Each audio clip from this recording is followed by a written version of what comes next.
श्री शिवाय नमस्तुभ्यम दोस्तों यदि आपने बहुत प्रयास कर लिया है लेकिन आपका काम पूरा ही नहीं हो रहा है, आपने पशुपति व्रत अनुष्ठान सब करके देख लिया लेकिन आपका काम फिर भी अटका हुआ है, तो गुरुजी द्वारा बताया गया यह उपाय एक बार अवश्य करके देखें। और बहुत ध्यान से सुनना भाई, नवेगांव वालों, फिर कहूँगा, अगर दिल में कोई बात है और आपकी वो कामना पूरी नहीं हो रही, बहुत प्रयास कर लिया आपने, कामना सिद्ध नहीं हो रही, एक लोटा जल,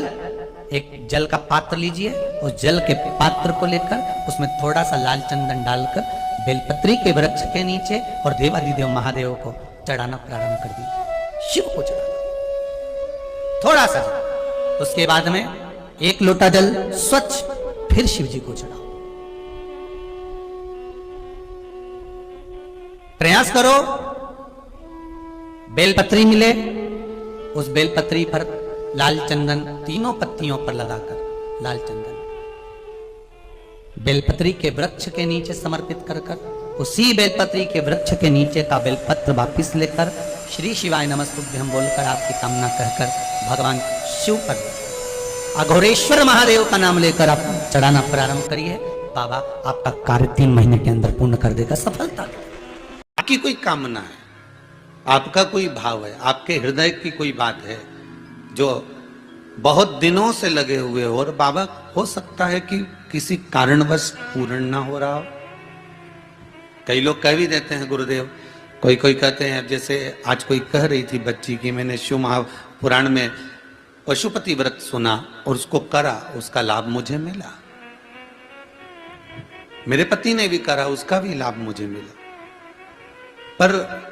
एक काम गुरुदेव ऐसा अटका हुआ है कि वो काम हम करना चाह रहे हैं, व्रत भी कर लिया, अनुष्ठान भी कर लिया, पर फिर भी वो व्रत के कारणवश भी वो कार्य नहीं हो रहा, तो समझना कि कोई कार्य बड़ा भारी होगा और बाबा उसको कर नहीं रहा है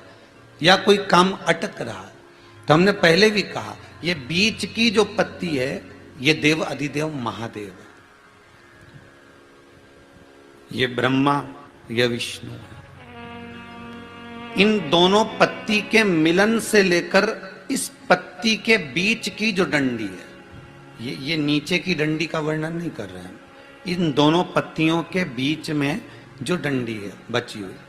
जो तीनों के बीच में एक डंडी का जो भाव है, ये माता जगत जननी जगदम्बा माता पार्वती है। इस डंडी के नीचे का जितना भाग है ये 33 कोटि देवताओं को दर्शाता है।